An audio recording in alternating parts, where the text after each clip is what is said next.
All right. Looks like we are live on the Bible Thumping Wingnut. I detect an echo. Hello?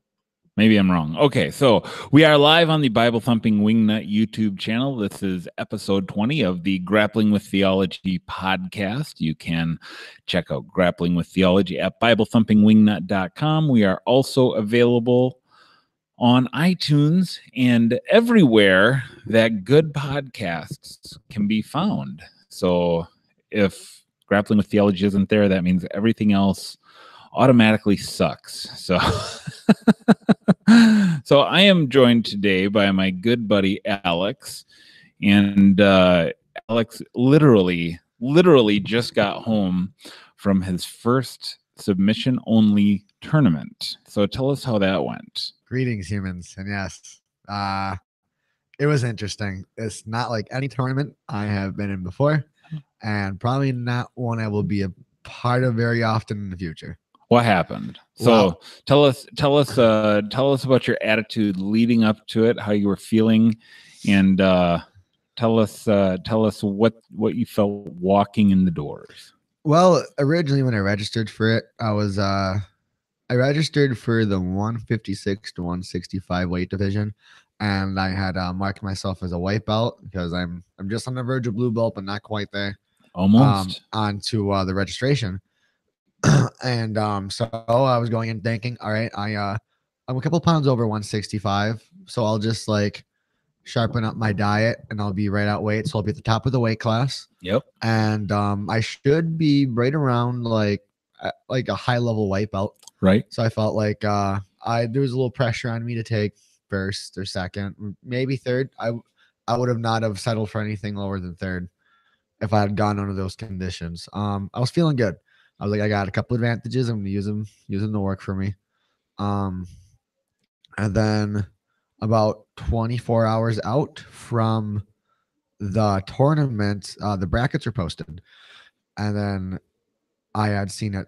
They merged their bracket up one, so the weight bracket went up to 175 instead of 165. So I'd found out that I've been doing weeks of harder dieting for more or less no reason, but that was whatever. But I did take away my advantage of being like top of the weight class. Yeah, That definitely gives you a little bit of an edge. It's like it's 10 extra pounds. But that was whatever. And then I also found out it is no belt divisions. Okay, which means what? Which means when I register as a white belt, that does not mean I'm being placed with other white belts. Yeah, that's typically the way a tournament goes. You're classified by your age, by your weight class, and by your belt or experience level. Yep. That way it kind of keeps it fair. Like everyone has a shot at winning, kind of. Right. And it's sometimes it's not about like the quantity of the rolls, it's about the quality of the rolls. And if you get a bunch of guys around your skill level, I mean it's a lot of fun to be in a bracket full of people who are gonna push you. Right. You're gonna push them back. Yeah, for sure. I mean, I know you called me yesterday. You were a little nervous about the whole situation when you saw the brackets. You texted me before I left for work, like, we need to talk. A little nervous, a little miffed. I feel like that information should be on the registration page, honestly. Like something like a little tab. The information as far as this is an open division. Your belt means nothing in this place. That's what you're talking? Yeah, it's just like a little reminder right above the belt color selection box. A little something that says this is for informational purposes. This is an open division tournament. Would that have kept you from competing? At this one, yes. Really? There's a lot of tournaments coming up, and if I feel like my $100 is more better placed in a tournament that I would have got to put more time into and roll harder in and have a chance at winning, maybe. I mean, there's a lot of tournaments coming up, so it's not like I didn't have a selection. Yeah. And I still feel like I have a lot of energy, and I had 7 rolls. And if I had 7 rolls with guys who were around my skill level, I'd probably be like dead exhausted. Like, let's be honest. But I think out of my 7 rolls total, I probably rolled for under 15 minutes total. Okay, so tell us about match number 1. Ooh, match number 1. For how many? So how many matches did you say you had? 7. 7 rolls. So round robin tournament means that you roll at least one time with everyone in your bracket. Yes.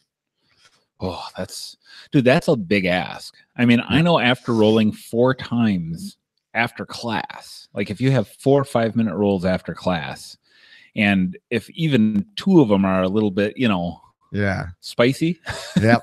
it takes it out of you. I've been pushing really hard the last couple of weeks. Though. You have been. I've been absolutely. Kyle especially has been pushing me hard. I mean, him and I will roll 30 straight minutes sometimes. Yeah. And then I'll roll with everyone on the mats. And then when everyone gets up to leave, I put another 10-minute round with the coach. And I've been practicing for hard long rolls. Yeah. And I got that a couple of times today. Okay, so tell us about match number 1. Your opponent was what belt level? He was a blue belt. Okay. Out of Quinoa Jiu-Jitsu up in the UP. How many stripes? I do not know. Okay, we don't know if he had stripes on his blue belt, but a blue belt is typically someone with a 1.5 to 2 years of jiu-jitsu training, depending on the frequency of their attendance to class, essentially. So, and someone with a good grasp of the foundation of how jiu-jitsu works. Right. So this is someone who right away, right off the bat, is at least your same experience, if not more. Yes, within that range. Yeah. So how'd it go? Who is initiating who is pushing the pace here? You're both standing up. Him at first. He wanted to pick the takedown he was going to do. He was going for an inside leg trip. I caught my balance the first time, and I tried sneaking something on him, but my hips were all off. Like I don't feel as comfortable. Like I was trying to stay calm. I don't feel as comfortable like with my wrestling as I do with my jiu-jitsu. Like once we're on the ground and we're rolling, like I can relax. I feel really good down there. But my nerves get the best of me when I'm up on my feet in a competition setting, because that's where I know I'm weak and I haven't been doing it a lot. So I'm just not in a good space for it. Yeah, for sure. No, I totally botched a takedown. And what were you shooting? I was going for I wanted a whizzer and get an ankle pick. Okay. So I was going for an ankle pick, but I messed it up and he pushed me right over. So he came down to side control then, presumably, right? If no, I got guard in. You did get guard. Okay, well that's positive. See, people don't understand, maybe they don't understand that the wrestling aspect, the starting on the feet, that expends a lot of energy, dude. Oh, it does. That expends a lot of energy. And when you're in class, if you've never competed before, whether it's sub only or not, you usually start on your knees, bump hands, slap hands, bump fists, and you kind of, one person will start with an open guard and the other person will usually try to pass the guard. So you're already kind of to the ground. It takes a lot of energy, like a couple of bulls locking horns trying to assert their dominance. That's a lot of lactic acid in the biceps, the forearms, the shoulders. Everything's tight, one man. Position where you can't just easily finesse everything. Yeah. Like it's definitely a muscle war for a little bit. And this was no gi, right? This was no gi, correct? The whole day, all day. There was a gi bracket, but there was just a single gi bracket. Okay. There was a men's single gi, elimination. Men's gi absolute. It was probably a round robin as well. Okay. It was but that would have been a separate sign up. Yeah. And I was only looking to get one thing today. Okay. So you get into guard, and how does he deal with your guard? He tries popping it off. It actually takes him a good long while because I made sure it was hard. He's backing off, pushing against your ankles. Yeah. Okay. He's pushing against my ankles with his back, of course. Yep. I'm tightening him up. Trying to break him down. Yep. He stayed down. He actually stayed down in a defensive position for a long time. Really? Yep. He just kept his head pressed in and kept his hands tucked. Okay. And held my hips down. And I didn't have a lot of answers for it. It felt really sturdy. Okay. Like he turtled up really, really well. And he was able to get on my guard eventually from that into my half guard. He got me to mount. And then like I took his back And then from there, I held dominant position for probably about 4.5, 5 minutes. Really? Yeah, I was very dominant that round. I feel like if that were a point system, I might have taken out 1 of them points. Well, passing your guard, if he got the takedown, if he would have gotten points for that takedown, that's 2. Passing your guard would have been 3. Yep. And then a mount would have been 3 or 4. And that was the last thing I was in. I had him in mount twice. I took his back. Okay, 4 points for back take. Had him in mount, that's 3 points. So you might have still been down by a couple points because of the takedown. And the takedown and the guard pass. So we worked for a while. Yeah. I also had a couple of sub attempts I threw at him, but he was good. He got me in lockdown. He was a 10P guy. Oh, those 10th planet guys. Yep. They're tricky.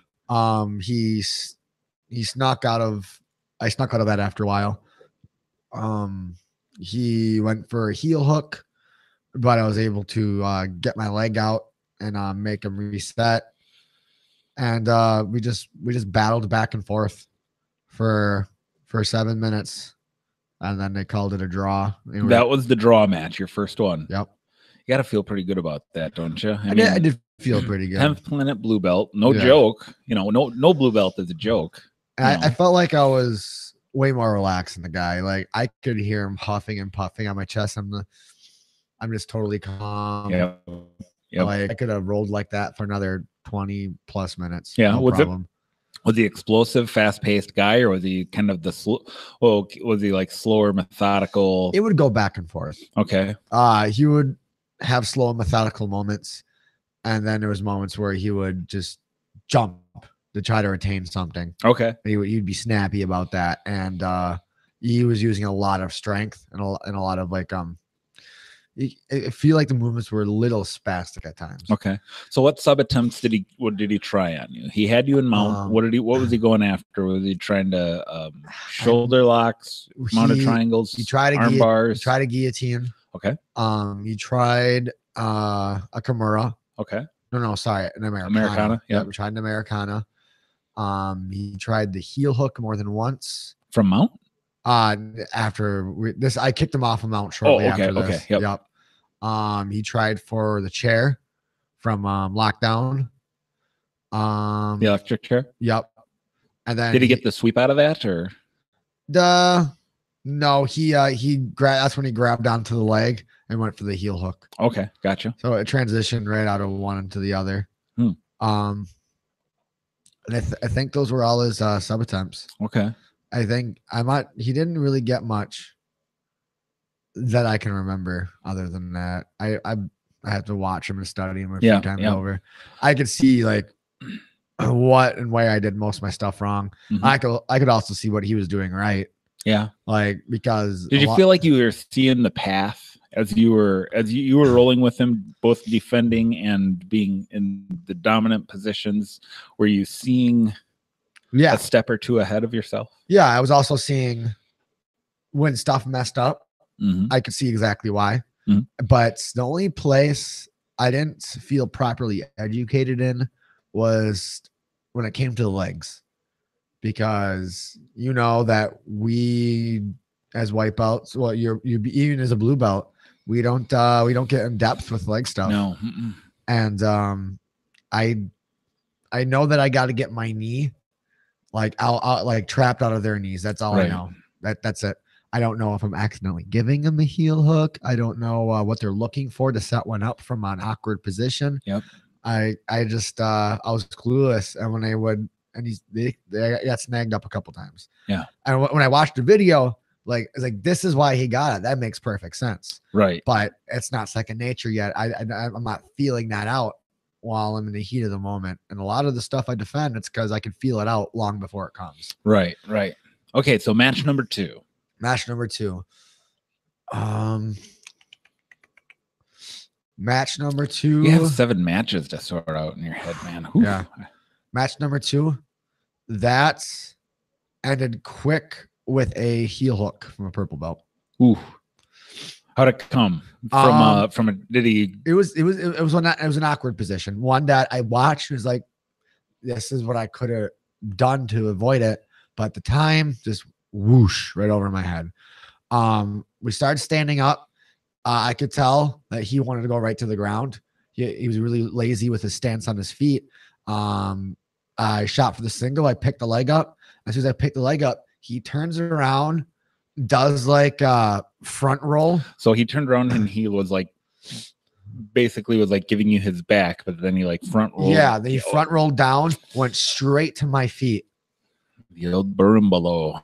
Yeah, he basically heel hooked me like while I was still standing up. I was still holding his leg. And then he took me over and finished a heel hook. That went all of like just several seconds. Yeah. So, well, purple belt. Yeah, purple belt. You know, that's a different level, man. There's layers to this onion, bro. Yep. All right, match number 3. Match number 3. This was against the guy I believe won the bracket. Okay. I watched him roll a couple times before. His name was Scotty. He was a good wrestler. Mm-hmm. He was an older fellow. He was probably in his 40s. Okay. And really good shape, really chiseled jaw. Man, you could been on a soap opera. That was dreamy. But did he give you the smolder? I think he had a nonstop smolder going on. He just couldn't help it. He was just born that awesome. But he looked really solid, and I didn't. He wasn't doing like bursty, spastic things that like some wrestlers would before they like are big in jiu-jitsu. But this guy's a purple belt, so obviously he's learned to integrate it. Right. I barely had any weight over like past my hips, and he was able to snap my head down so hard I just like flew to the floor. Wow. Like a front headlock. He just like pulled it in, and like I just dropped. It felt like someone parked a truck on me. Fought for a little bit, turtled up, and he's locked in a guillotine. It was good. Okay. Yeah, he I thought he might have been going for a guillotine at first. I tried a little bit to defend it, but I already knew it was too late by the time I realized what he was doing.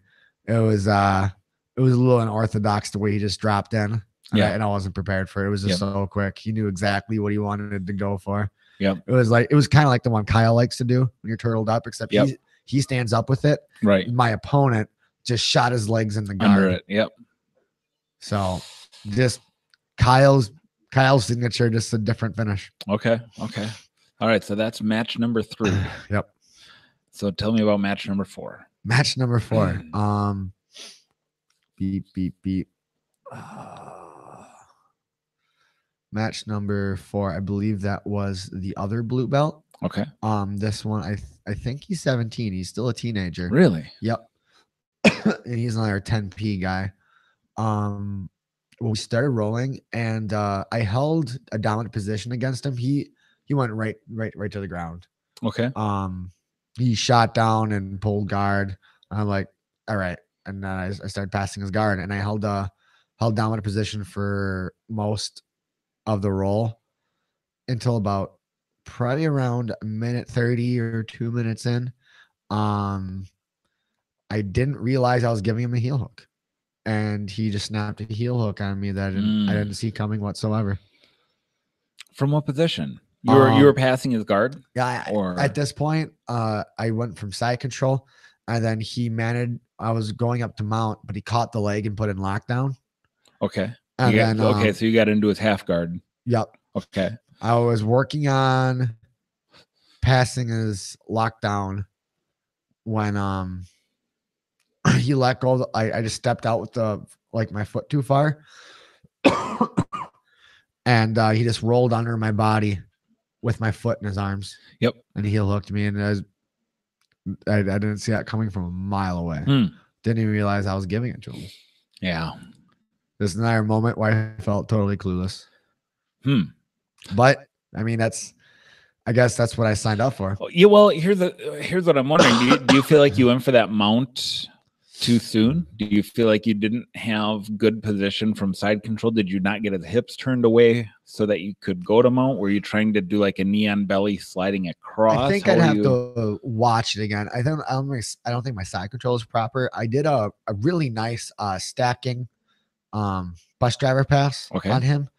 I didn't wedge my foot very high, Like I was watching it and my foot was still kind of low. I should like shuffle my foot in under his back To get his hip to, up to higher. get a little higher. Yeah. So I dumped him a little early. So I had the sloppy sign control and I wanted to fix it so I can go to mount.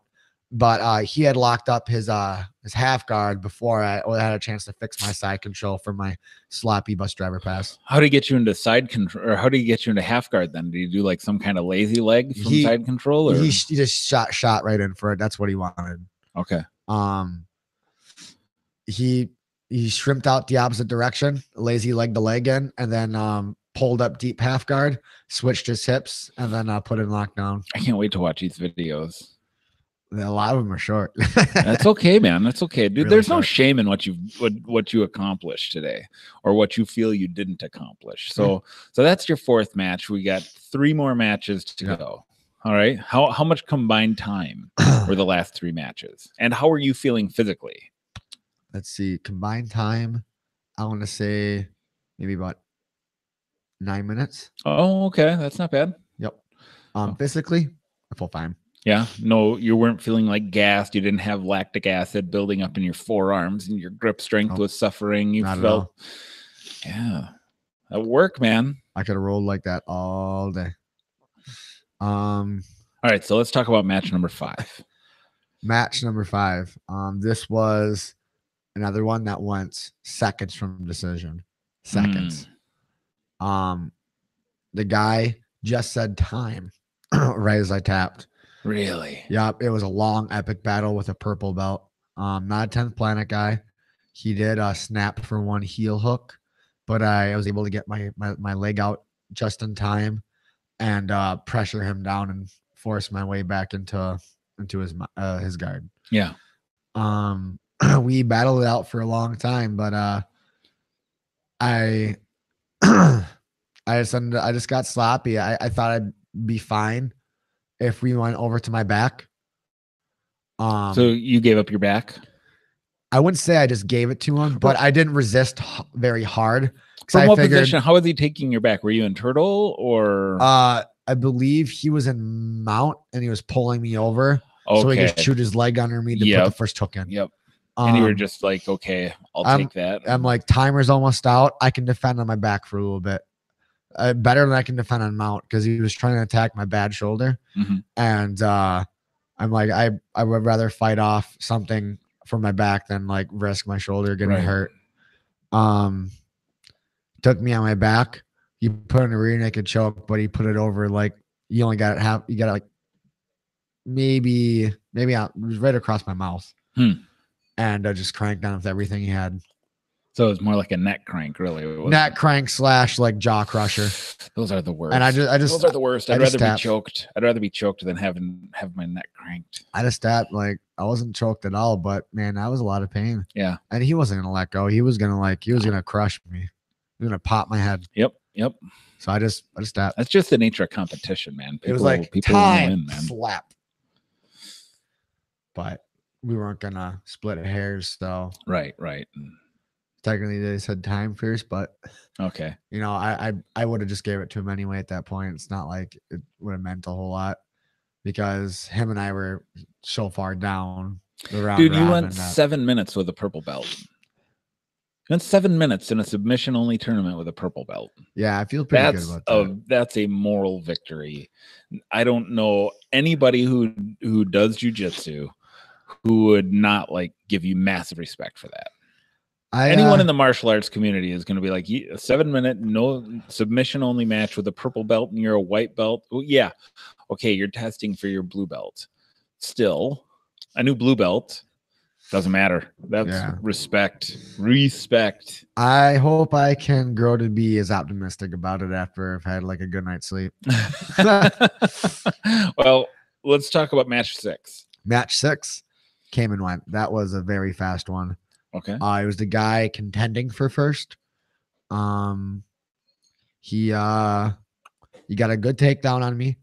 I tried locking up my guard, but he was able to staple my my leg down with his far side leg, and he flattened my shoulders out and he started attacking my bad shoulder, and I couldn't give him any resistance because my shoulder just didn't have anything Didn't to push have it. back with.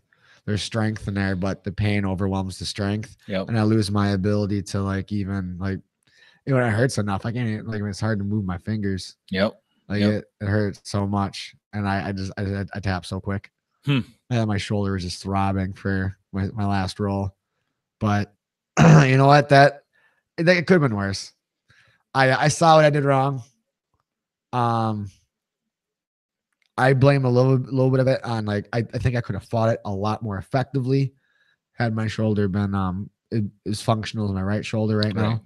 But you know what? I still left it out there for him to even start attacking. So yeah, he was holding in a good spot for him to do it from the get-go, and it was cool to see someone playing me like 2 steps ahead. Right. So I saw that I got played 2 steps ahead, and I was like, "Yep, this happened here." Right. Just pull it off down here. Exactly. Yeah. I know exactly. It was interesting to see. Like you sneaky devil. Yeah. Yep. And that's just the power of having a purple belt. Yeah. Well, let's talk about your last match then. What happened with the last match? Last purple belt. We went to the ground. It was another like more like a stumble than like a takedown. And then we fought for a little bit. I kind of had dominant position, and then he got over on top of me, and I was turtling, and he was like putting pressure on like over the top of my head. Yeah. And the camera isn't at a good angle for it, but there was like he had one arm trapped, and he was going for that seatbelt, and there was a lot of hand fighting going on that you couldn't see. Like I really wish they could have had like there was an angle that showed the hand fighting, because between my chin moving around and my hand deflecting from different angles, it was like the most epic showdown of 2018. Hand fighting showdown. This would be like more hyped up than Mayweather and so he was going for a guillotine on you. I think he was looking for a guillotine. Yeah. Okay, yeah, that's what it felt like. Okay. But I wasn't giving it to him. Heck no. You don't give away guillotine. He jumped around. I felt like I was going to go back to a position that I felt comfortable with, but he was able to take me back, and kind of like the guy before, he actually cut up my bottom lip by grinding it into my bottom teeth. Wow.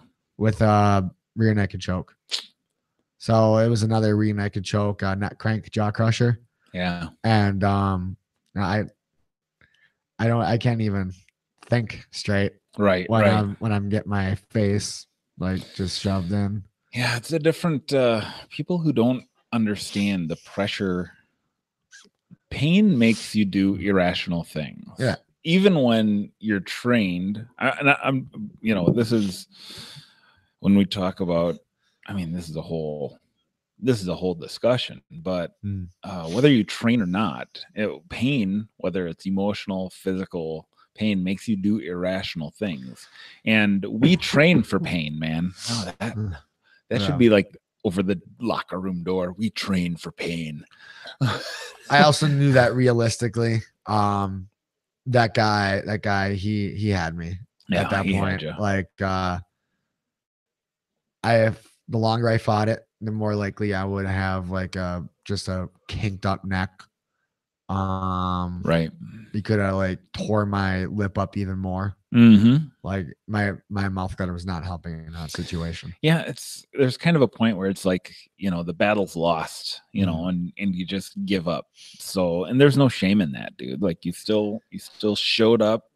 You and it sounds like you were carried out on your shield, man. So the only white belt in a no-gi competition or a no-gi submission only competition. Only rule is you have no my slamming. Respect, man. That's it. No slamming was the one rule. Well, why weren't you eye gouging? Oh, come on. Just drive a That's thumb in, not man. jiu-jitsu. That's Krav Maga.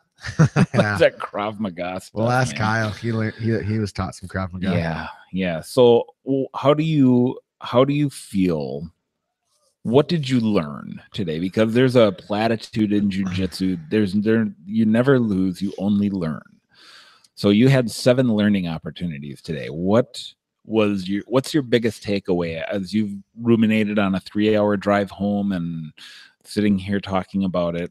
What'd you learn? I've learned just watching all the videos on the ride back up too, Mhm. that sometimes I need to slow down just because a roll a little fast paced, or because you might underestimate the guy's own capabilities to not try to get close to finishing a technique, especially one that changes position. Not close to finishing it and just trying to jump ship really quick to pull a fast one. You carry it out to the end. There's a reason why the technique is the way it is as a whole. Right. And when you try just jumping it and finishing it fast without going through the proper steps all the way to the end, you don't get what you want. Yeah. And that happened to me a couple times. I saw it on video. It's like I was set up. It was doing really well. And then the second I wanted to bail on it to move forward and do it sloppy, all of a sudden it stopped working out for me. And it was like, well, duh. Yeah. I mean, I didn't realize how night and day that was while I was doing it. But I watched a video. I'm like, well, duh. So that's definitely one thing I learned is commit to the entire technique. You do it properly. Just the entire technique. That's a great way. That's a great way to put it. Yeah, the entire technique. The entire technique. Not most of it. Right. Like all those mechanisms, like the whole thing's a machine. There's a lot of mechanisms to it. And to get the finished product the way you want it, you have to run all the mechanisms. The devil's definitely in the details, I mean, one thing that I'm working on as a blue belt is just trying to be more crisp, more refined, and like Jason, right? You roll with Jason. There's no wasted movement in that guy. Every movement has a purpose to advance him to a better position. And you can watch it happen in like slow motion. Yep. And exactly. You can't stop it because it's just so proper. Yep. And so watching guys like him and Kelso, and to a lesser degree Ryan, because he doesn't roll as much as the rest of us do and everything. But yeah, man, I think that what you saw today is the progression in technique from white to blue to purple. I feel like it showed itself today. Yeah. It definitely showed itself today. And another thing I can take from today. Yeah. And this isn't the bash promotion, but I also learned to try to compete in promotions that hit a little closer to home with me, like as far as like rules go. Like, we train for the way most sanctioned Brazilian Jiu-Jitsu tournaments are gonna, like, we were gonna play towards the rule set. There's a good reason why white belts and blue belts don't normally heel hook. And I think I tapped almost instantly on one, and my ankle still popped. Yeah. My ankle sore, and I only took half a second. Yep. And when you're actually fighting it, when like the difference between them getting it and not getting it is like a couple inches of knee position. Yep. And when you're fighting for that knee position and he's just cranking it until he gets it, like it doesn't hurt then, but the knee slips in and he's already going 100%. But I learned that I should probably stick with those tournaments. And if I'm not learning like a heel hook arsenal or a leg arsenal, to don't go in the tournaments where that arsenal is being used. I think it is really interesting that these guys who they know they're more experienced than you, just like that they're more experienced than you. You know what each other's belts are and everything, that they still went for heel hooks against a white belt. I mean, look, heel hooks and leg locks, knee bars and stuff like that are usually techniques. Until recently, those are techniques that are reserved for when things go wrong. I can't pass your guard, so I'm going to go for an ankle. I'm getting smashed or something. You know what I mean? Like those are backup techniques very much. I think it's really interesting. As a white belt, you had three of your losses came to leg techniques. Yes. I think that says a lot, dude. Like Okay, there's a couple ways to look at it. They're in a tournament and they want to advance. And you have 7 matches. It's a round robin, so you want to have as many short matches as possible, right? Yeah. So what's the best way to? Okay, I have a white belt in front of me. The quickest way to dispatch him is, chances are he's not working leg locks yet, because like you said, almost every gym trains. I mean, most gyms that I've had experience with, they don't train leg techniques until blue belt. Yeah. And here you have a white belt who's probably never trained. We've never trained leg lock defense. No. Ever. I did in about 1 minute with Kelso on Friday. He's like, put the boot on, grab the head, like get out of the gator mouth. Yep. That's what he said. But that worked. Yeah. But there was the fighting. Yeah. The fighting to keep it out. Yep. Then there was when am I giving it to them by accident? Yeah. What are they what kind of setups are they looking for? That would be my thing. It's like, once I got caught by one, I would be terrified of everyone. Like, oh my gosh, I'm gonna get caught by leg locks. Now, where do I need to not put my legs the rest of this tournament? I tried to be a little more cautious, but they were getting it from different angles than the last time. I think because I got heel hooked and tapped in the second round. Like the first time it happened, it was in my second roll of 7. Yep. And they're all watching. So I think it was clear to them, like, ooh, who didn't know heel hook defense. Yeah. Yep. And everyone but the wrestler tried it on me. How big of a time gap did you have between each match? Anywhere from 20 minutes to 5 minutes. Oh, that's not terrible. So it varied greatly based on where I ended up in the next round. Right. In the round robin, or where how long the other matches are. Was that just one mat that had your bracket, or were there 2 mats running? It was a large mat. Okay. There was like 5 or 6 brackets going on at one time.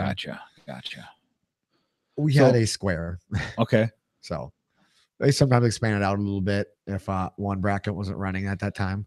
So sometimes we had to. I don't know, man. It sounds. I know you said maybe you wouldn't do it again, but it sounds like it was a good experience for you. How do you feel like it's going to help your MMA game? You're going to try to fight this summer. Yeah. How do you feel like?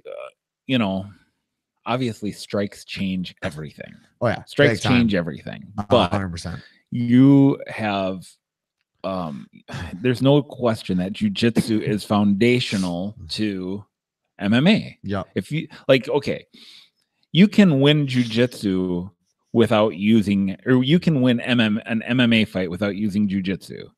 But if you go into an MMA fight knowing no jiu-jitsu, I think you're screwed. Yeah. I think you're in big trouble. Like, you can know jiu-jitsu and you could just have the kind of fight where you never use it. Maybe you fight a karate guy like Wonder Boy or something. I'm like, oh, jiu-jitsu. But Yeah, you got to be well-rounded. You have to know how to be up and how to be down. So what lessons can you take away from this that'll help you this summer when you fight?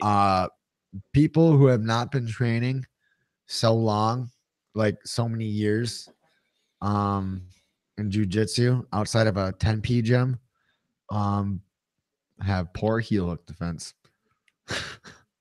So if you know your guy's not a jiu-jitsu guy, break that thing. That's, I feel like if it ends up on the ground, that could be something to go for. Yeah.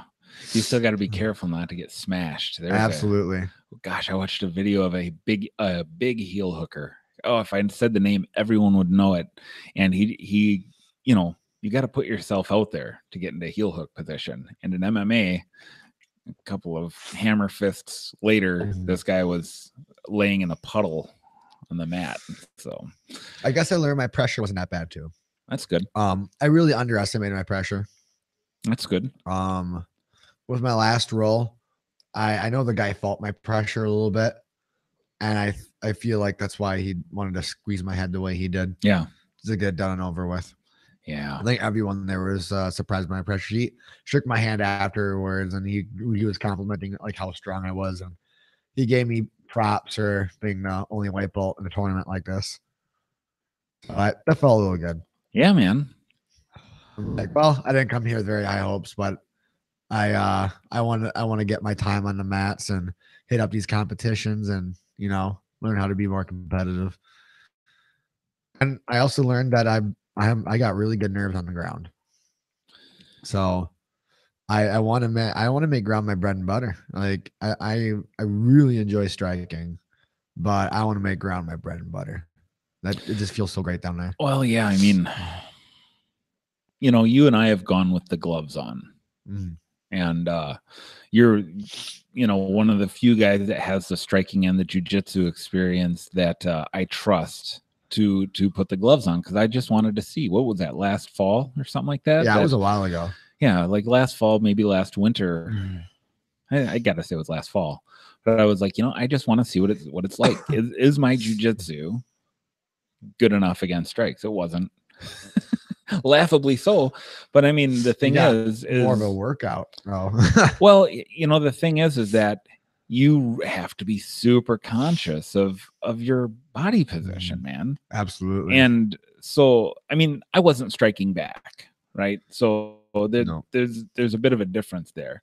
So if you make the ground your bread and butter, I mean, you use your strikes to set up your ground game. Strikes, get to the ground, and then use your strikes again, and they either give up their back and get choked, or they get pounded out, you know? Yep.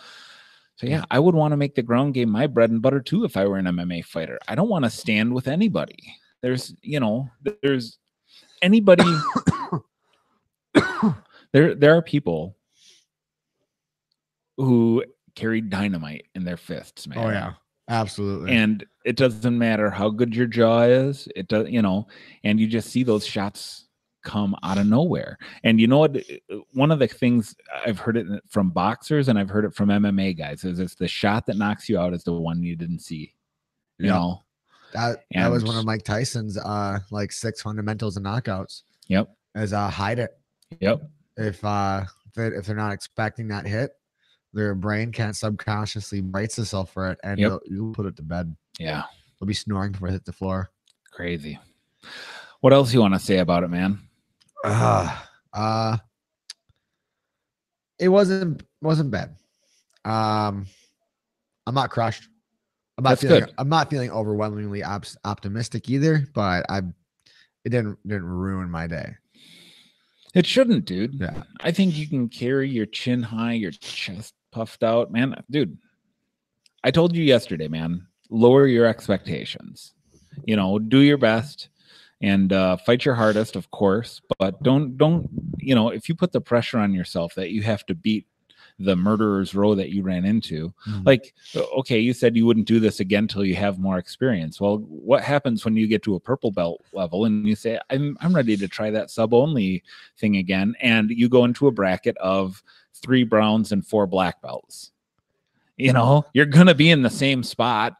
You're going to know more. I hope not. But there's still going to be a talent and technique disparity. You know what I mean? You're not always going to get into a bracket in a fight like that of. I feel like once you're a solid purple belt player, that you should be able to get taps on browns and blacks. Sure. Yeah. I feel like at that point in your game, you're able to capitalize on most mistakes. Yeah, no doubt. You should be quicker, and your defense should be a heck of a lot better. And I feel like if I were at a purple belt level, that I would have the tools to adapt to a tougher environment. Sure. And I feel like today I didn't have all the tools I needed to do what I needed to do. Yeah. But I did what I made good of what I had. Yep. I definitely feel like it wasn't enough. I wish I had more, but I know that I didn't this time, and I'm hoping to have more next time I come in. You will. You absolutely will. So it's that's about as optimistic as I'm being about it. I don't have much optimism outside of that statement there. Yeah. Well, with all of that said, let's transition to a conversation about Conor McGregor. Oh, Conor McGregor. Conor McGregor is in the news because he decided to go to a UFC event and raise a little cane. I got the story up here, or I got a story up here. Let me find a better, shorter one. Alley-gate. What? Yeah, Dollygate 2018. Dollygate 2018. Okay, here's Bleacher Report. Let's look at the Bleacher Report. Oh, wait a second. You know, it'd be better than Bleacher Report. TMZ. Oh, Say what you want about boy. TMZ, but they get their entertainment news right. So Conor McGregor, the story goes, and the video evidence seems to indicate that he threw a dolly through a bus window, hurt a bunch of people, and he did so in response to one of his teammates getting into a skirmish with, what's the big Russian's name? Khabib. Khabib Nurmagomedov, whatever. More or less. Why would you mess with a Russian? That's always the question I have. They're both Russian. They were both Russian. Oh, see, and then when Khabib went to disrespect him, his Conor's teammate stood up to defend himself. He was like, "You're Russian, I'm Russian. What is this crap?" You know. And right. They he definitely didn't back down from the Russian trying to punk him out. So no, it got heated. It did get heated. And Khabib had 20 guys with him. So Conor's guy all alone really wasn't up for that situation. Yeah.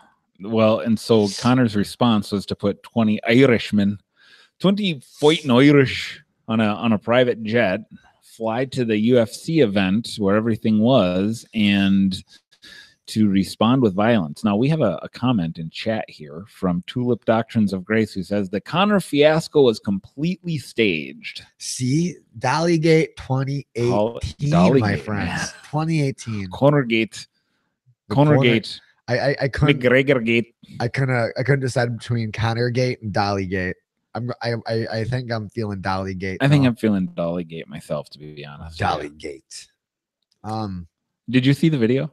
I did. It's bad. They're both bad. It's just very obvious that Conor did what he did in the second alternative angle clip. There's a video from inside the bus, right?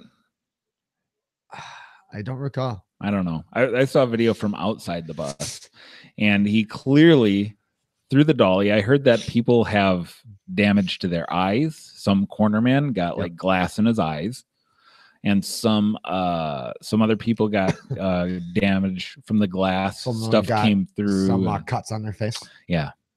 And then there was a female on the bus who was apparently extremely shaken up about Wasn't it Thug Rose? I think so. Well, the fight she's fighting tonight.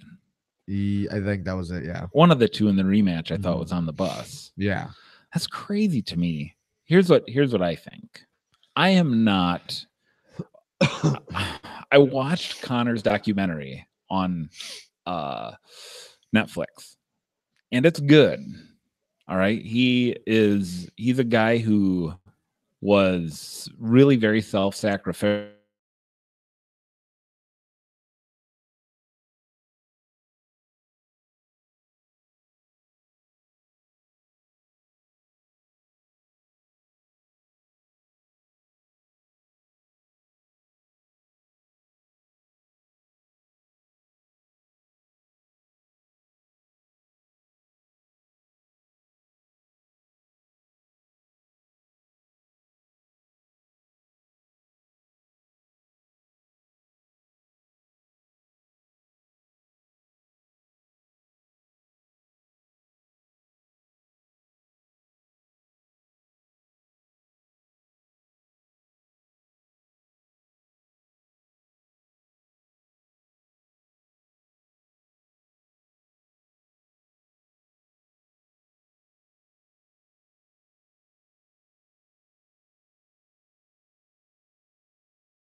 those eyes don't exist. Like, to get to where he is, Yeah. you assume a level of responsibility outside of just fighting Yeah. and making weight. Yep. You assume like some level of social responsibility at that point as well. And Yeah. ignoring that just makes you a bad celebrity, kind of like a thoughtless person, maybe selfish as well. Well, here's the thing. It's like MMA is kind of the pinnacle of martial arts, right? Mhm. When you think of how MMA was born, how it came from, you know, the UFC one, it's which martial art is the best, and it Yep. was a tournament of martial artists demonstrating their skills. And dude, there is the martial aspect and there's the arts aspect. Yeah. And martial arts is not just about technique. No. It's about honor, discipline, and respect. Yeah. And I don't think that Conor displays. He displays great technique, and he displays great discipline, and that he disciplines his body. He trains Mhm. constantly. You know, there's no question that he is like, in my mind, half a martial artist, Yep. because he has no honor and no respect. He's just this. He's the exact opposite. Like, he's the reason I don't watch any other sports with my kids. You know, I don't watch with Evan. We don't watch football. We don't watch basketball or any of that stuff, because it's all, look at me, you know, all this stuff. It's like, you know, in the UFC, it's like we say about jiu-jitsu, you know, the mats don't lie. You know, whoever wins in that place is truly the best. You know, your technique speaks for itself. Right. Exactly. And there's just like no humility. You know, I mean, you see it, sure, after a fight, he goes up, hugs, smiles, he shows the respect and everything then. Yeah. But like, everything is just about him and self-promotion. And I guess if that's your goal, if that's your thing, is you just want to make millions of dollars doing it and not worry about being a martial artist, I guess that's fine. But I much prefer the George St. Pierre kind of fighter. I much prefer the Matt Hughes, the Rich Franklins. Humble. Yeah, exactly. I think he's a great fighter, just a poor champion. Yeah. Being a champion in any sport, it means a lot. You're a face at that point. And I just don't think he's fit for his position that he's worked so hard for. Yeah. But I also think maybe he's like that because it's how you get paid. It is. He acts this way, and the numbers don't lie. Like, he is one of the best fighters. He's making more than some of those other very humble but very talented men made, and it's because he's always on the camera stirring problems here or there. And it's the same with the Diaz brothers. I kind of feel the same about them. But, you know, yeah, I mean, how many people know like Khabib, who aren't like hardcore MMA fans? Like, Conor McGregor is basically, because of his fight, his boxing match, he's pretty much a household name. You don't have to be a hardcore fan. And the name Conor McGregor, it's like, you know, you don't have to be a basketball fan to know the name Michael Jordan or LeBron James. And with this controversy, that name is going to spread further. Yeah. And the name Khabib might start popping up now. It's just he's getting his face and his name out to the media. Khabib is savage. I can't wait for that fight. I know. Well, he needs to fight Conor. Oh yeah, he should fight in Russia. I think that's what they're building it up for. Well, and that's where the Dollygate 2018. The Dollygate, yes. Was it a setup? I think it is a setup. I think Dana's like, hey man, you're gonna go down to the courthouse tomorrow. You're gonna plead guilty to the misdemeanors. The felony is gonna get dropped. I'll help you out with that few hundred thou you're gonna lose from this. And we're gonna set up you and Khabib. You can return to UFC, and you're both gonna have fat wallets after the show. Well, you know,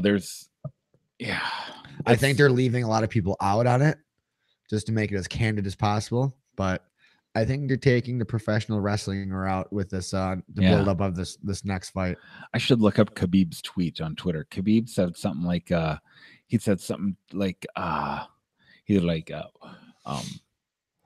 why you throw things outside bus? You want to fight? I'm inside bus. You come inside bus if you want real fight. See, now Nate Diaz, he he condoned Connor's actions. Nate's an idiot. I'm sorry. That guy is just a Nate goof. said, if you're going to talk smack and their crew shows up to throw down, don't hide on the bus. Come out and fight. So he's pretty much just saying the opposite of what Khabib was saying. He was saying they should have fought outside the bus instead of inside the bus because outside is a more proper area. Yeah. So Nate thinks they were just trying to get out the tail between their legs after, Justice showed up. And this is where the conspiracy theorist looks at it and says, why would they want to fight outside of a ring? They don't get paid to fight out there. No. But if they get all this attention, boy, because they get a cut of the pay-per-view, man. That's the fighter's contract. They're in the one sport where if they have real beef, they have proper channels to go through to settle this beef. Yes. And get paid to do it. But I think if they hype it up the right way, they get paid about 10 times as much to do it. Yeah. We're going to settle our beef. We're going to create more beef. And we're going to sell out an arena and 10 million pay-per-views. Yeah. I think Khabib is real trouble for Conor. Yeah. Real trouble. You think maybe they're leaving Khabib out of it just to see how mad they can make him? It's crazy. It's crazy, Yeah. man. So, yeah. Any other thoughts on Khabib and Conor and Dollygate 2018? As a closing thought, I see a lot of people comparing, saying this is the worst thing happening to the UFC. A lot. I feel like a lot of people think that this is like the worst thing, like the face of the industry has done, like one of the faces, and like then I see people hinting towards John Jones. And they're like, John Jones got one DUI. Like, you can't compare that to this. Kind of hurt people. And then I'm like, I have to remind people exactly what Jones did to the industry back in the day. Jones went wild, dude. Jones is a wild man. He said in a press conference to DC, like, I beat you the day after I did coke or something like that. like I was, he was basically saying, I'm on a coke hangover and I still beat you. And he's a bad man. He's a great fighter, bad man. Unfortunate waste of talent. DUI. He had got DUI in a foreign country. He was the sole reason for the very first cancellation at UFC 51. The only cancellation they had up until 19 years until that point. Really? Yep. John Bones Jones caused UFC's first cancellation. Really? They have not canceled since they started 19 years prior. Then John Jones had a rental car in New York, ran a red light and slammed into two cars and took off on foot. Injured a pregnant woman in that incident. Yeah. Then there was the coke fiasco. And then there was how many times has he been popped for juicing? Like how many main events has he just ruined? How many championship belts has he had to hand back? Because he keeps peeing dirty. Yeah. Well, the official story is UFC 151. So the official story is that John Jones didn't want to fight Chael Sonnen. He declined the replacement because Dan Henderson was the scheduled fight. He got hurt, knee injury, and he declined the fight with Chael Sonnen. So, but you believe that there's more to it than him just not wanting to fight. Way more to it. Wow. Jonesgate 20. I don't think Jones would turn that opportunity. 2012. No, John Jones is done, dude. He's done. They already came out and said that they're standing behind the drug tests. He got away with it before because it was boner pills or something, but yeah, allegedly. But in contrast to what Conor's done, I don't think people have grounds to be blowing up over Dana giving Conor some leniency in the situation. Like, I think something is going on that's fishy, but I think we compare it to what's been done in the past. It's just a grain of sand on a beach, dude. Yeah, that's right. Like, it's probably not the first time. It's not the first time this has happened. It's not going to be the last time. This is going to You're going to see it 1,000 more times in the next 100 years to come. Yeah. So Strap yourselves in. Strap in, man. It's just a wild sport. They'll keep finding them. They'll do everything correct, but Yeah. they're not gonna go firing people. I'm getting the dinner's done look. Is dinner done? Yeah, do you want me just to bring some down? No, we'll wrap up here shortly. We'll come up. Thank you. All right. Well, let's go back to the book, and we'll wrap up this episode. All right. We're gonna get into chapter 5. We are going through the book Christian Beliefs, and it is by Wayne Grudem. And the first 4 chapters are in the books. Pardon my pun. But chapter 5 is on prayer. Oh, did you pray at all today before your fights? You had 7 opportunities. I sense strong feelings upwards that I didn't want my shoulder to snap today. Should have prayed harder. Although your shoulder didn't snap. So it's still attached to my body. There you go. So my prayer's been answered. All right. Well, let's read through this, and you just pop in whenever you feel you want to interject something, and I'll pop in if I feel like I want to interject something. Pop. So, all right, funny guy. So, chapter 5. What is prayer? What do you think prayer is? In some way, communication, a way of creating hope by putting your thoughts and emotions in a very well kept place and sending them out to the beyond. Out to the beyond. The beyond. All right. Let's see how this book is going to define it here. It says, one of the ways God allows his creation to stay involved with him is through prayer. Prayer, which is personal communication from us to God, not only helps us know about God, but also helps us to truly know God. Through prayer, we can communicate our requests to God, confess our sins to him, and give adoration, praise, and thanksgiving to God. That's a totally different definition than what you gave. Absolutely. You okay with that? Oh, I'm okay with that. Okay. So it's not just going to an ethereal. Oh, nothing. no. Okay. I wasn't trying to imply that. I understand. I'm just giving you a hard time. All right.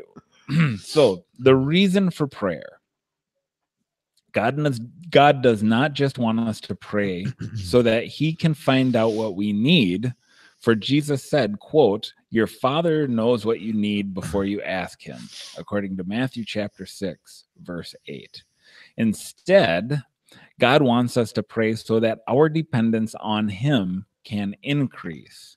When we come to him in prayer about something, we express a trust in him, a trust that he will hear and answer our prayers. That is why Jesus compares our prayers to a child asking his father for a fish or an egg in Luke chapter 11, verses 9 through 12.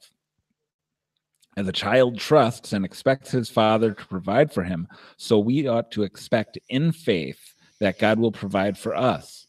That is why Jesus said, quote, whatever you ask in prayer, you will receive if you have faith, according to Matthew chapter 1, verse 22. So prayer is about discovering our need for greater dependence on God. What do you think about that? Nurturing trust, learning trust is a valuable lesson.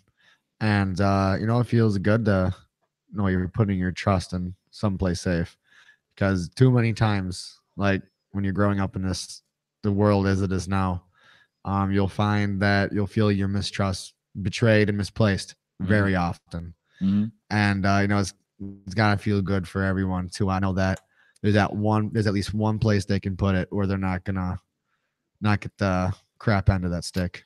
What do you think of the verse that was given here, Matthew chapter 6, verse 8? It says, your father knows what you need before you ask him. I think that's perfect. I mean, like comforting. Comforting. Like as a child, you know that your father's watching you.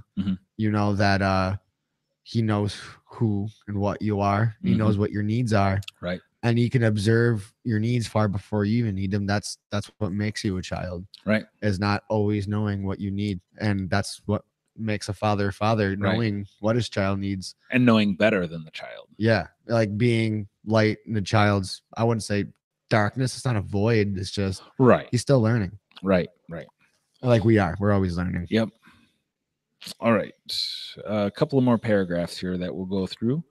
God does not just desire, I'm sorry, let me start that over. God does not just desire that our trust in him will grow through prayer. He also desires that our love for him and our relationship with him will deepen and grow. When we truly pray, we pray with the wholeness of our character, relating to the wholeness of his character. Therefore, what we think and feel about God will come through in our prayers. This will, in turn, deepen our love and understanding of God, and in the end, deepen our relationship with him. This is something that God delights in, and it brings him glory.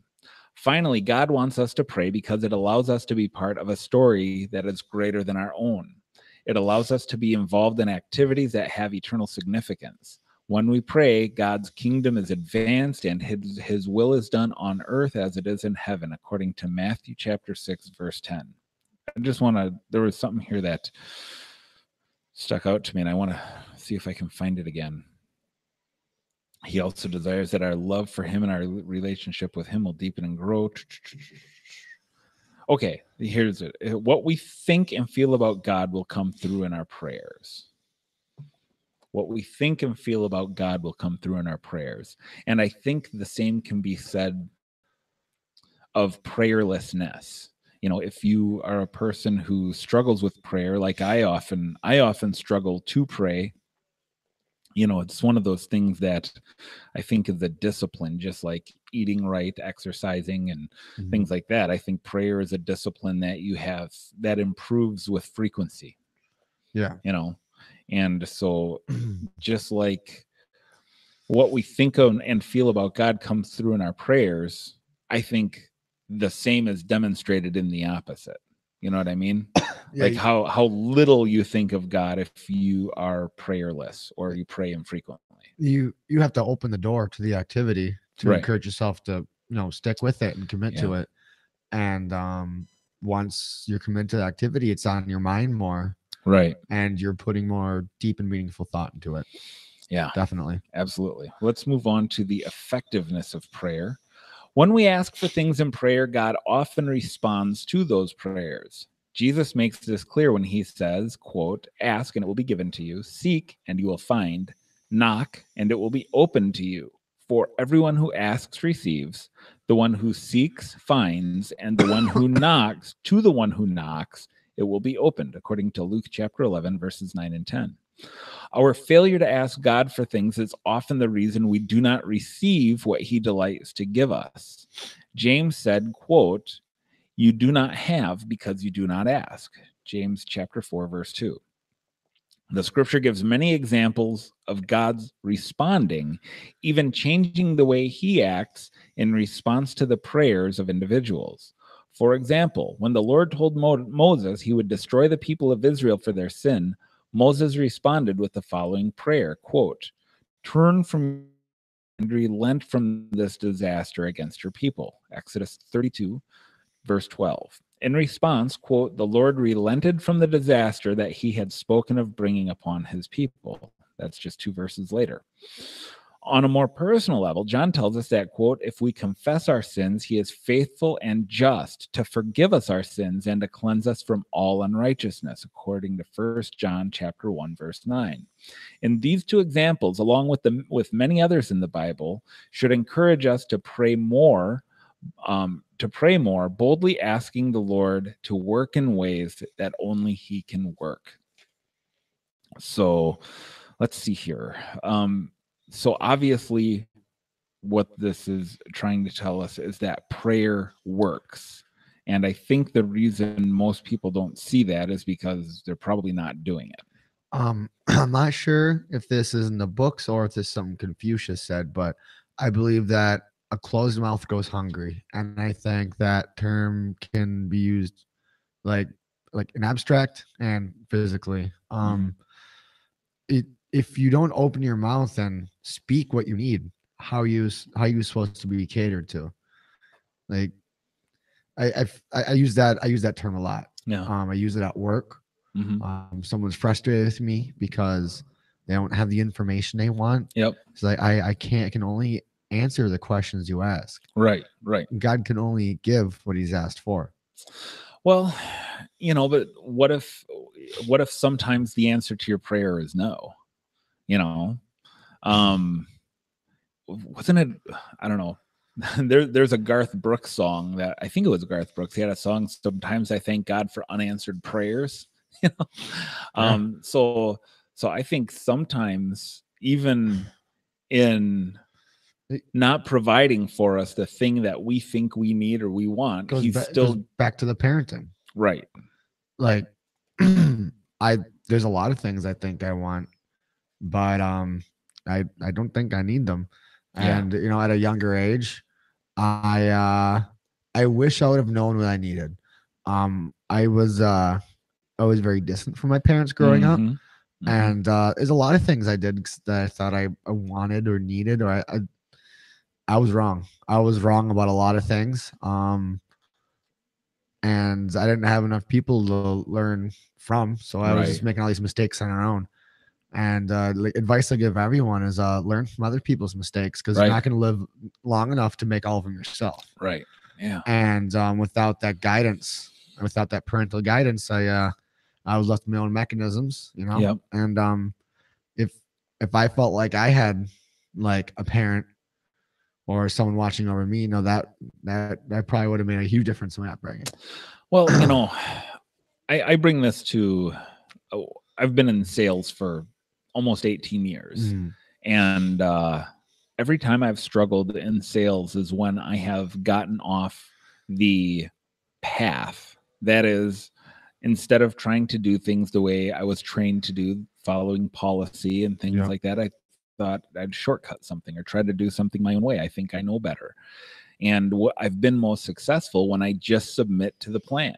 Like this is the way we do things here. You make this phone call, you make this stop, you say these things, and you get more signed contracts that way. Yep. And so I've found that in my sales career, it's easier to walk the path that's been blazed for me already, than try to blaze my own path. Like, sure, maybe I could just be stubborn and make things work my own way and try to reinvent the wheel.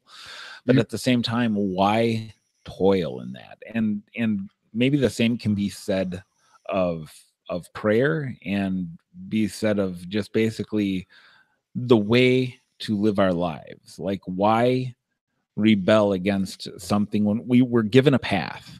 And it's found in scripture, it's found in prayer, and if we just stay on that, chances are we're going to be far more ahead. Yeah. But we're kind of rebellious by nature, and we're adventurers and explorers. And I think maybe he plans out for that. I maybe think that sometimes there's opportunities, there's doors just off our path he wants us to reach our hand out for. Yep. And have the wisdom to know when to draw our hand back and stay on our path, and have the curiosity to go through the door if it happens to open, and be able to see those opportunities that might be hidden in life for us. Sure. But it's beyond my comprehension. Yeah. Like, I know I'll always be reaching out, but I'm trying to get better and better at knowing when to take a step back and keep going on my path. Right. Let's finish this chapter. Our attitude in prayer. So attitude's everything, man. Everything. Attitude is everything. Is everything and everything. Absolutely. So here's what attitude in prayer is according to scripture. Not only does he hear us, John says, the apostle John, but he says, quote, if we know that he hears us in whatever we ask, we know that we have the requests that we have asked of him, according to 1 John chapter 5:15. These effective prayers that Jesus answers, and we so long to pray, must be prayed according to his will, according to 1 John 5:14. Praying according to God's will often require humility on our part, for it requires that we not only pray not simply for what we desire, but instead for what God desires for us. Humility, that's a word that's kicked around a lot in jujitsu circles, right? Yeah, you could tell who has it and who doesn't. Yeah. Big time. And I think God can certainly tell through the way we pray what our attitude is in prayer, Absolutely. So praying according to the will of God. And here's the way I come down on this. I don't know. Maybe we'll read through the rest of this. This last part is kind of longish, but maybe we will just kind of have a discussion on this and see where it goes. I find that if God knows what I need before I ask for it, as the very first paragraph and maybe even the first sentence of this chapter said, then, usually when I pray, I just find myself just asking God to just give me what he sees as best for me. Lord, whatever you have for me, that's best for me. You know what I need. You know how to take care of me. You know what I'm going to say before I even say it. And so it makes me almost approach prayer in this way where it probably seems like I'm just kind of undone, and where it's like, my attitude, even in this prayer right now that I'm praying, if I'm genuine in my thoughts, or if I'm doing this in some kind of a self-righteous kind of a way. You know what I mean? Yeah. Like, God, you know that already. So if that's what it is, crush that in me and just teach me to be more like you. Teach me to be more like Christ, that my prayers can be more genuine. Because sometimes, honestly, I feel like when I pray, I'm just going through the motions, man. Yeah. Just like, well, I'm a Christian and this is what Christians are supposed to do. And so it's bedtime and it's meal time and it's, it's this, It's, as humans, we're extremely imperfect and we'll never be exactly like Christ. Right. Our needs are ever changing. Right. And one thing that I consistently can genuinely pray for every time is the strength to address needs that come up. Is the strength to just have the wisdom to understand my surroundings, the wisdom to do the right thing, and the awareness. Yeah. Because I never feel more lost than I do when I get to the end of my day and I realize my life that day has just been full of missed opportunities or situations I could have handled better. Yeah. Where I didn't have the wisdom I needed or the strength I needed. Yeah. And then I just pray for the strength to do it better the next day. Yep. So you can't pray for a need that you don't need yet. Just pray that you know what to do when it does come up. Yeah. And I think I can be genuine about that. I like that. You can't pray for a need you don't need yet. I like that. That's true. That's some good wisdom there, Alex Yeager. Thank you. All right. I think that we're going to end the chapter there. Chapter 6 might be an interesting conversation. Oh boy. What are angels, Satan, and demons? Oh, you going to come over and do that one with me?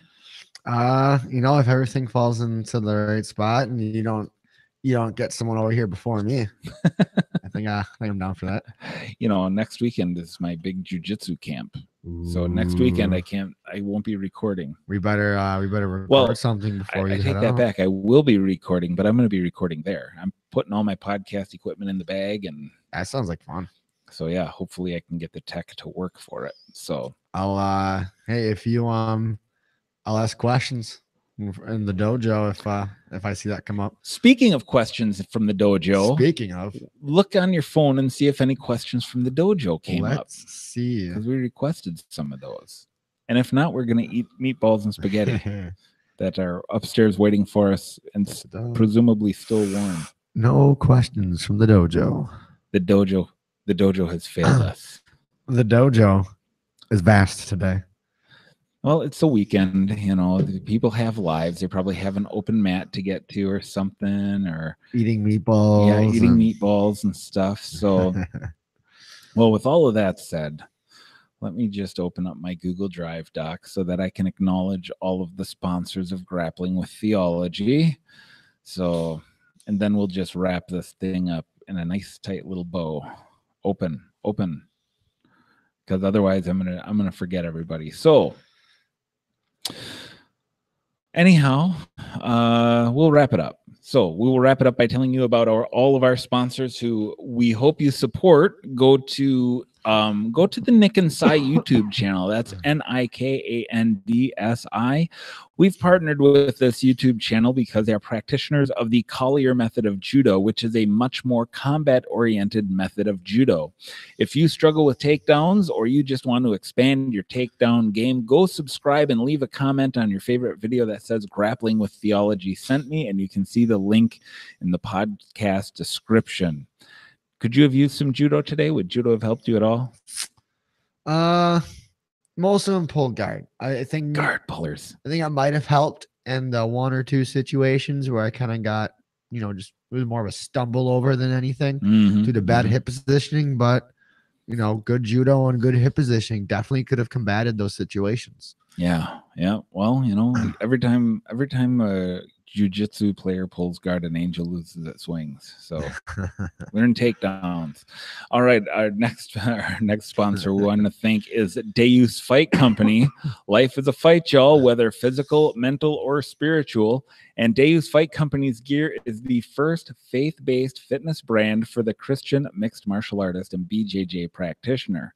Their gear is high quality, and it's been proven on the mats by you because you have a Deus gi, don't you? I do, and I broke it in really nice last Broke it in real good. So Deus Fight Company helps you share the gospel. Their gis are gis with a mission, and portions of all of their proceeds go to help support ministries and missionaries all over the globe. So if you're looking for a brand that will help you expand your game and share your faith, then look no further than Deus Fight Company. Go to www.deusfight.com. That's DEUS fight.com and use coupon code GWT for a 20% discount on your purchase, and you get free shipping for any order over $125. Do you like my Deus shirt? That is a very nice shirt. It's like a hoodie. It's like a hoodie t-shirt, dude. It says, I love those things. It says Deus Boxing, Deus Fight Boxing Club. You better get the boxing class next week. I know. I was in a bad way this week. I was in a really bad way this week. I didn't box at all. Nope. So I'm a little disappointed. I missed punching you. Yeah, I'm sure you did. That scuff mark healed. We got to fix that. Yeah. So don't forget that we are part of the Bible Thumping Wingnut Podcast Network. BTWN is Orthodox Christianity's marketplace of ideas. So go to BibleThumpingWingnut.com and check out the multitude of podcasts that are there for your edification and enjoyment. Check them all out. Check out the new Atheist Experience. That's a fun one. Whoa.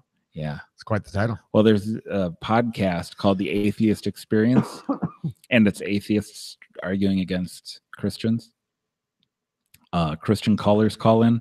So the Atheist Experience is us just watching their live stream as we're live streaming and refuting their arguments. So it's fun. So you can check out the Atheist Experience, of which I am also a co-host. You can check out Bible Thumping Wingnut. You can check out Living in the Vine. They're coming back. Don't forget about Shine as Lights. Oh man, I know I'm forgetting some, and it drives me crazy that I do. Oh, Semper Referamanda Radio put out another episode of the Danielic Imperative today. So if you're into eschatology, that's an interesting little lot that you're going to want to listen to there. So, and don't forget about Wrath and Grace. Where's my Wrath and Grace copy? I guess I don't have any, but Wrath and Grace, guys, go to wrathandgrace.com. If you want the best Christian apparel, they've got it. They've got some awesome designs, awesome t-shirts, but they got a lot more going on over there. They do custom screen printing for your dojo. Nice. They do softball teams, really, bands, churches. You can really deck anything out. Anything. Nice. They can do it all. They can do custom logos too. And they are not limited by geography. Wherever you are, they can help you. Go to wrathandgrace.com, hit up my boy Jay, and he will hook you up. They got a ruckus going on over there with their podcast. You can check out Wrath and Grace Radio. And Yeah, hit those guys up. That's a good podcast. A lot of fun. I will find you and I will help you. With that, anything else? Anything we left off the table here? Yeah, everyone has to do me a favor and have a great day. Oh, that's sweet. Well, with that, we're gonna end this ruckus over here. Y'all keep on rolling.